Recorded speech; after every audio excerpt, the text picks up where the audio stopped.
नमस्कार दर्शक बंधु। आज हूँ डिसेम्बर मास 13 तारिख शनिवार। आज दिन जाकर टॉप 10 गुरुत्वपूर्ण खबर उपरे आसंतु नजर पकाइबा। वीडियोटी को शेष पर्यंत देखंतु। मात्र किछि समय मध्य जानिपारे आज दिन संपूर्ण खबर। ता पूर्व कही रखुछि जे जदि आपण माने आम न्यूज चैनल को प्रथम थर पय देखुछंती एवं एपर्यंत सब्सक्राइब करिना तो निहाती भाबरे चैनल को सब्सक्राइब करंतु एवं पाखरे आसुथिबा बेल आइकन को ऑन करी रखंतु। एमिति प्रतिदिन लेटेस्ट न्यूज सर्वप्रथमे देखिबा पई। तेबे आसंतु संपूर्ण खबर उपरे नजर पकाइबा। आजिर प्रथम खबर, मिलिलानी सरकारी बिहन, बंद हैला चिनाबादाम चाष। सरकार चाषी और चाषर उन्नति लगी विभिन्न प्रकार योजना करी खर्च करुछंती कोटी कोटी टंका। हेले चिनाबादाम चाषी को बोधे भूली जाइछंती सरकारी स्तर में चाषी को चिनाबादाम बिहन जोगा जाउनी एवं निज हाथरू टंका खर्च करी चिनाबादाम बिहन किनी चाष करुछंती चाषी। अनेक जगह संपूर्ण बिल पड़िया पड़ी। परवर्ती खबर, मालकानगिरी हिंसा रिपोर्ट प्रकाश। मालकानगिरी हिंसारे होइथिबा क्षयक्षति रिपोर्ट प्रकाश पाइछि। एही हिंसारे 3 कोटी 40 लाख टंकार क्षयक्षति आकलन करा जाइछि। एने सूचना दैछंती जिलापाल सोमेश उपाध्याय। तेबे क्षयक्षति आकलन रे घर को सामिल करा जाइनी। घर क्षयक्षतिर आकलन वैश्विक टीम करुछंती। कौनसी अप्रीतिकरी घटना आउ घटेनी, स्वाभाविक स्थिति फेरुची एवं एमबी 26 गाँ को लोक फेरुछंती। रिलीफ बंटा जाउची। एहा सहित विद्युत और जल जोगाण पई जोरदार काम चलीछि।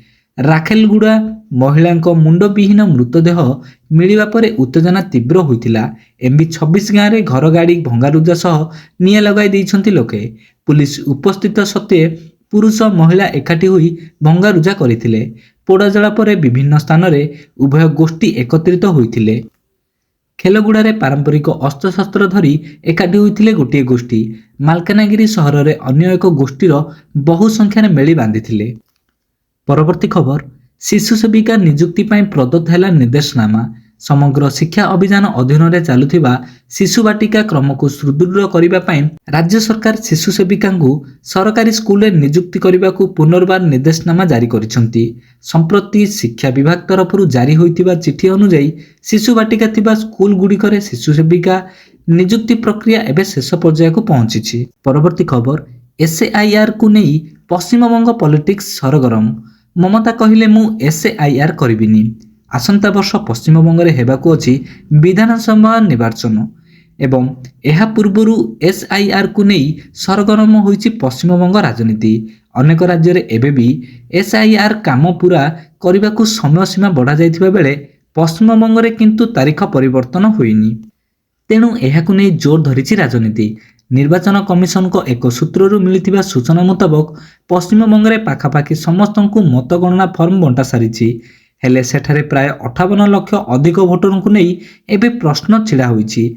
कुहा जाउछि जे सेमानक भितरे अनेक मृत भोटर अछंती, आउ किछि निखोज भोटर रहिछंती जे मानक कि बेआईन भाबे भोटर लिस्ट रे शामिल करा जाइतिला।